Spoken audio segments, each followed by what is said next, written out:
You want to complete Team Affinity as fast as possible. First, need to set up your team. I recommend doing all the moments from each division because it gets you 5,000 Team Affinity points. After the moments, you're gonna head into the showdown. That's gonna give you an additional 15,000 and you only have to complete 3 instead of 6. You are someone that struggles with showdown? Don't worry, we're gonna have a guide coming out tonight. So make sure you hit that like button, red subscribe button, notification bell so you don't miss another upload. We're aiming for 25,000 subscribers before April 16th, my birthday, so why don't you help out? Once you have completed this task for each and every single division, you're gonna have 20,000 Team Affinity points. That unlocks this henchman pack that is going to give you 2 players, 1 of 5 golds and 1 of 5 diamonds. In addition, you're also going to get this captain pack that's going to give you 1 of 5 diamonds as well. I strongly urge you to select hitters until you have around 10 to 12 hitters out of all the packs, and then you can focus a little bit on pitching, but hitters is what you prioritize at first. I urge you to get hitters because they are the fastest to parallel XP, and the method that we are going to use, it's going to help out tremendously in the captain stat missions for hitters as well. Don't you worry, if you are selecting pitchers and prioritizing pitchers instead, I have a method for you as well. And once you have opened all those packs, you should have roughly 18 players. 18 players should without a doubt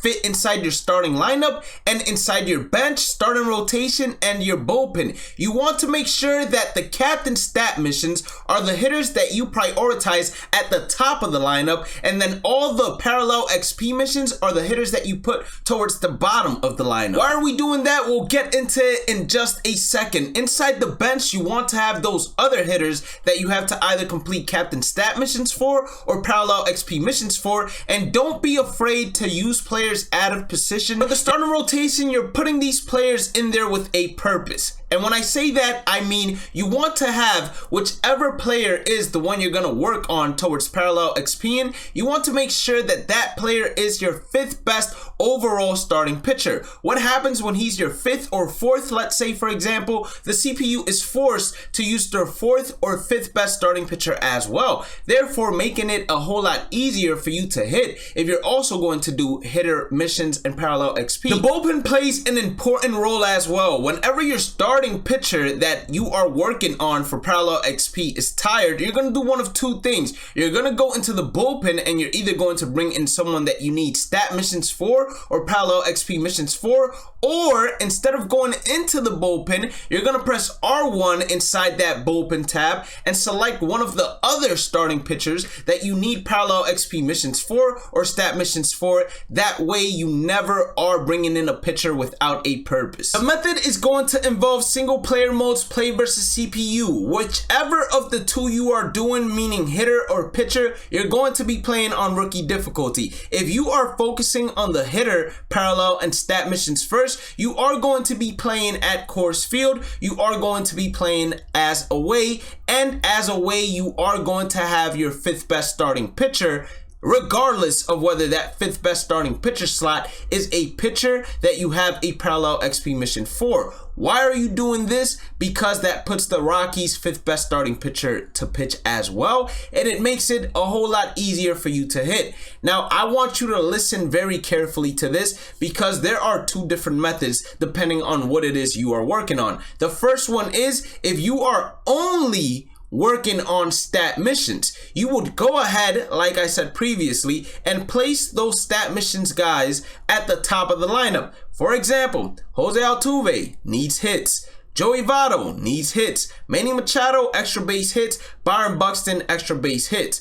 Ideally, what we would want in each top of the first is to get Byron Buxton up to hit, and once his at-bat is finished, if we are only working on stat missions, we would go ahead and quit out. Why are we quitting out so early before giving 5 through 9 a chance to hit or even pitching? Well, stat missions, as soon as you quit out, they count. You do not need a certain amount of at-bats, and you do not need to play a certain amount of games. All you need to do is hit with the hitter and get whatever stat it is that is necessary. So, another example, if we only just needed Jose Altuve to get base hits, what we would do is make Jose Altuve our leadoff hitter, and then Every time he hits, we quit out and we jump back in until we get enough stats to complete his mission. Number 2 is if you are doing a full parallel XP lineup or a mixture of stats and parallel XP.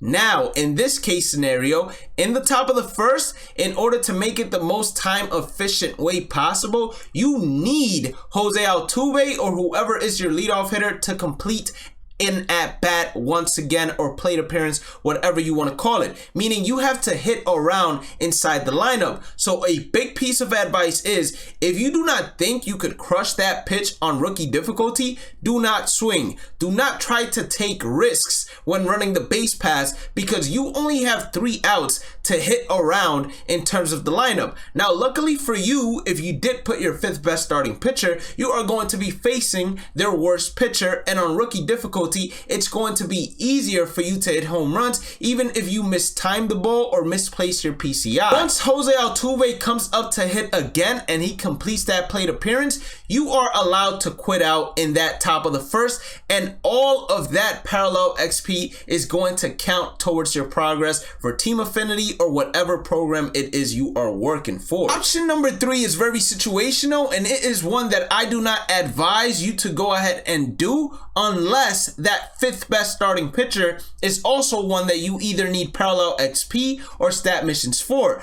Option number 3 is you were playing very well, but unfortunately the CPU got you, and your last hitter, instead of it being, let's say for example, the 4th, it was the 7th hitter. So now you are guaranteeing that Jose Altuve is going to hit once again in the top of the 2nd, and you're going to be able to pitch the bottom half with a pitcher that you need parallel XP or stat missions for. So there, I would actually go ahead and pitch that bottom half of the 1st, but as soon as Jose Altuve hits again, and in the top of the 2nd, I get the 3 outs, I would go ahead and quit out and give myself a chance to restart with the hitters again and continue working on that, because this is hitter's prio at the end of the day. Pitcher's method is the exact same thing, except now you are playing at home and against the Washington Nationals. I would highly suggest playing at one of the biggest stadiums, one that has the lowest elevation possible as well, so you don't give up any home runs. You are going to start, it doesn't matter if it's the first guy in terms of overall, whichever pitcher it is that you need parallel XP missions for or stat missions for, or if it's a reliever that you need parallel XP missions for, you will go ahead and start that reliever. Once you do that, I would highly suggest loading up a team with players that you do not care about their offline averages and just bunting each and every single time that you hit, and just pitching either a full 9 trying to get the full parallel XP missions, or pitching 3 innings, 4 innings, making sure that the opponent's first hitter comes up to hit again, or whichever one comes first, your first hitter coming up to hit again, and then quitting out to get that parallel XP missions to go ahead and save and progress towards your Team Affinity. If the captain stat missions are to get saves for your relievers, then unfortunately you're gonna have to either head into Conquest or mini seasons to go ahead and knock that out the fastest way possible. But if you ended up enjoying today's content, hit that like button, red subscribe button, notification bell. Check out the description. We got our Twitch, we stream daily, Discord, MLB The Show community, social medias, follow for updates and more, and then how to become a member if you want to go ahead and support me financially. Have a blessed day and night. Stay positive, stay safe, stay blessed, and I will catch you all in the next one. Peace out.